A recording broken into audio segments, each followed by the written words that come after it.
Obviously, it was a tough outing the other night. How big was it to come back and get the victory tonight against TCU? The Big 12, you gotta have short-term memory in this league. We messed that one up. We lost versus West Virginia. We regrouped, we recovered, and we responded versus TCU. Would you say there was a different kind of urgency coming into this one after those 3 straight losses? Yeah, we had Jamichael back, so it was better. He's one of our captains. He's always holding people accountable, and we knew we couldn't let this one slip away, and we kind of played desperate, and we took advantage of it. Was there a specific message from Coach during the week? Basically just get back to UCF basketball, defending, rebounding, EGBs, and hunting. Jamichael, what was it like being on the bench last game, and what did it mean to you to be back out there on the court today? It wasn't a good feeling, but you see a lot of things on the bench, and I saw a lot that I actually didn't know I brought that much to the team for real. But you can see a lot from the bench. I felt like we were grouped and we responded well, and we just stayed together. You mentioned regroup and respond. Coach Dawkins was talking about how you guys need to do that. How do you guys feel like you regrouped and responded today? Starting from practice, our mentality from practice to the game, we came out saying we wanted to throw the first punch, and I think we threw the first punch. Late in the second half, TCU went on a 9-0 run at one point to kind of trim down your lead. Was there a moment of kind of flashing back to Saturday, and did you learn something from that maybe, and it kind of helped you kind of maybe put them away, finally put them away? Actually, Coach, I think Coach called a timeout. He said it in the timeout. He was like, the basketball gods put us in this situation again. So you really don't get time to redo things. He put there was a time to redo it.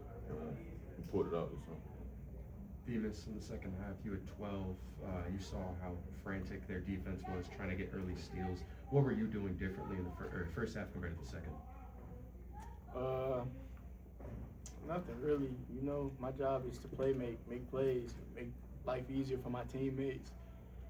They were doing a good job of putting 2 on me, doubling me. So when they put 2 on me, I know I got J-Mike, I know I got Burks, I got Riley, I got other outlets, and they can make plays as well.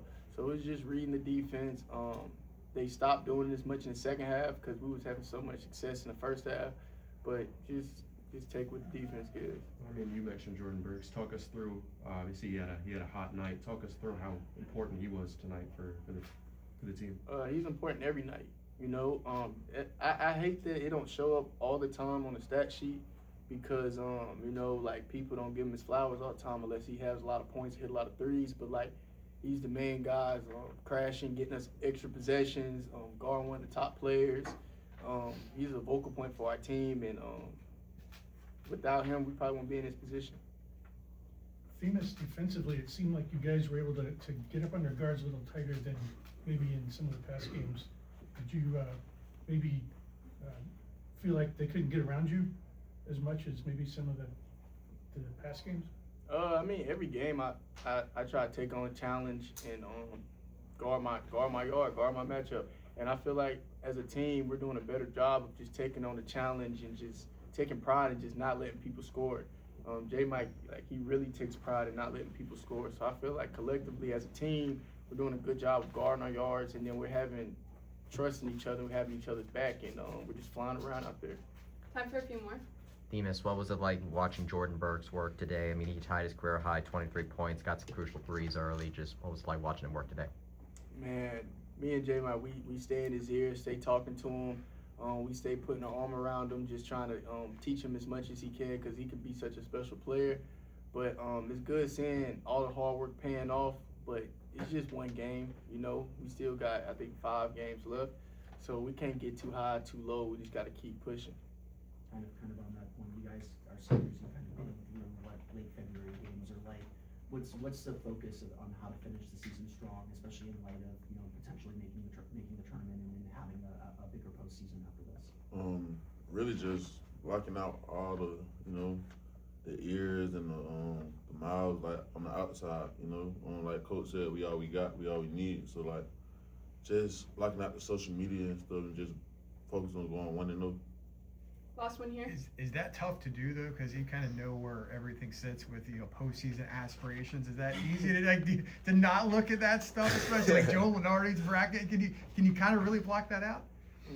I mean, of course you look at it, but at the end of the day, it's like it really don't mean anything to the end of the season. So like, we can look at it now, and they got us projected as a 7 seed, 8 seed. Then we lost one game. Now we're a 10 or 11 seed. Like, it really don't matter to the end of the season. So we just got to finish strong and just finish the season on the right note.